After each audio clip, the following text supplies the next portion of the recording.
Primary election day across Kentucky, and there are a lot of big races on the ballots. Yeah, LA's 18 political reporter Karolina Buczek joining us right now with a look at one race that's being watched, Carolina, really across the country. Yes, it is. So you guys, polling is still underway in Kentucky, so I have no results to show you, of course. Everything is still zeroed out, but the storyline that the country is watching tonight is really the test of President Donald Trump's influence on the Republican Party, and that is on full display tonight in northern Kentucky. So let's go over to the 4th congressional district. Here we have the Republican primary for this district. Now, Trump's name, obviously not on the ballot, but it may as well be. This is a showdown tonight between Republican Congressman Thomas Massie and a Trump hand-selected challenger, Ed Galrein. We are going to get a photo of Mr. Galrein up here very, very soon.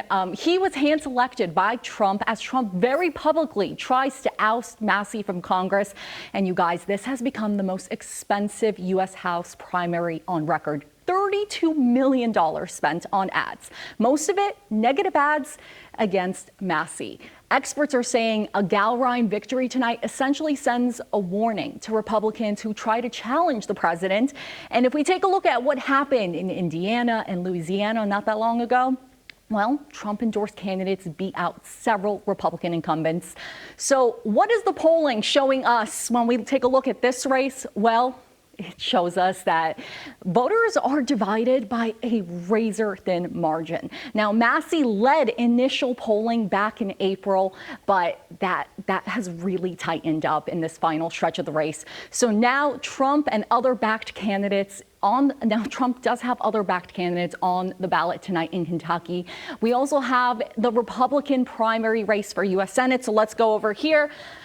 Here we go. This is the full state. And the story tonight, of course, the Trump-backed candidate, that is Mr. Andy Barr. He is the congressman from the 6th congressional district, and he is running for U.S. Senate, and he has the backing of the president. But he has something, but rather his competitor, former Attorney General Daniel Cameron, he has something that Barr doesn't necessarily have, and that is statewide experience. Mr. Cameron has run statewide elections twice before, so he has that experience. He also has name recognition.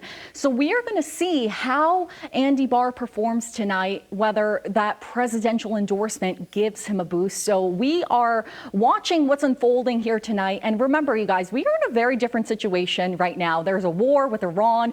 Groceries and gas are expensive. So experts are saying that people who are not happy with MAGA or the president, they could potentially flock to Mr. Cameron tonight. So we are going to watch that happen. And if it is happening tonight, that is going to become very evident right here, Lexington, Fayette County, and then Madison County down here. If Andy Barr's name recognition is strongest in this area, so he's not performing very well tonight, well, we know that he might run into some trouble. I'll explain more on this later tonight. Back to you guys.